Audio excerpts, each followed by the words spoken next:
Sean, the talking points from the neocons is that, well, we need to have a strong American foreign policy, which, of course, you and I agree with. But there's a very important distinction here. We're not into the abstractions of building other people's pension funds or railway systems or solar panels for the Taliban. We want to kill the enemy, protect the homeland, and not be involved in multi-decade nation building. What does an America First foreign policy look like? Well, yeah. First of all, I completely agree. Listen, Charlie, I was in Afghanistan for 485 days in 2006 to 2007. My platoon took an 85% casualty rate. Some of my men were wounded twice. One guy was wounded 3 times. I was wounded myself. This was the longest combat deployment in global war on terror history. I have seen, first of all, I fought the enemies of this country up close and personal. We killed over 350 enemy fighters, didn't hurt a single civilian in the process. I've been on the receiving end of enemy fire. I know the cost of war. And when I came home, I was the rear detachment commander for my unit as a captain and was responsible for knocking on the doors to families of the fallen. It was the hardest job that I've ever had. We were in Afghanistan for over 20 years. I'm 43 years old, so about half of my life we were fighting in Afghanistan. And what do we have to show for that war? All that blood, all that treasure, all the sacrifices wasted in Afghanistan because politicians, Joe Biden and his administration, decided to surrender there in the most embarrassing way possible. And you look at Afghanistan. Iraq is no different. We left Iraq. We created a void. ISIS filled that void. They rampaged across the Middle East, leaving bodies in their wake in every country along the way. What do we have to show for that?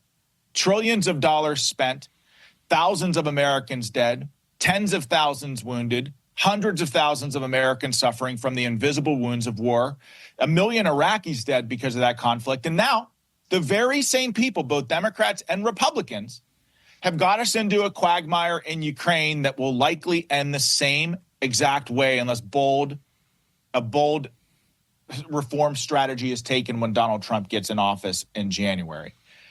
But an America First foreign policy means exactly that. It means putting this country first. It means, yes, we understand that war is sometimes necessary. And by the way, if America or our interests are ever threatened, I will be the first in line to fight for this country. But we should not be sending America's sons and daughters frivolously into the fight. In fact, that should be a last-ditch effort in pursuit of peace.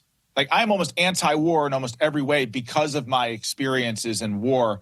And so for me, an America First foreign policy means putting the interests of Americans actually first, maybe protecting our border instead of spending hundreds of billions in Ukraine for them to protect theirs. I love that. And Sean, in closing here, with so many threats that are emerging, the essence of so much of our foreign policy is, do you care more about the prosperity of the American people, or some sort of foreign, abstract, very hard to pin down talking point? Final question, 1 minute remaining, Sean. Do you think the Republican Party is changing for the better in this regard, understanding that? I think Trump and Trump allies are. I am not sure the Republican Party is there yet. Although I will also say this is President Trump's Republican Party. This is an America First party. This is exactly where the base is. And I think moving forward, the major question that most of us should have is, like, look, best case scenario now, we got 4 years of President Trump, who I think was the best president of my lifetime. What then?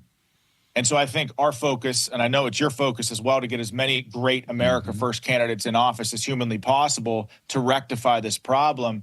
But far too many Republicans say we got to fight terrorists there. We got to fight them there to keep them from here. That is lazy. Those are lazy stock platitudes that have done nothing but get us into one foreign policy disaster after the next. I'm so glad you said that. And by the way, whenever you ask them, well, what does that mean? It's one platitude. I don't even like. It's just that doesn't make any sense. Okay, Sean, thank you so much. Plug your program, 20 seconds here, Sean. Plug whatever you want. Yeah, I'm on Battleground Live. It airs Monday through Friday at 5 p.m. on Rumble. Go follow me there. I'm also on Twitter at Sean Parnell USA. But as always, Charlie, thank you for having me and giving me this platform.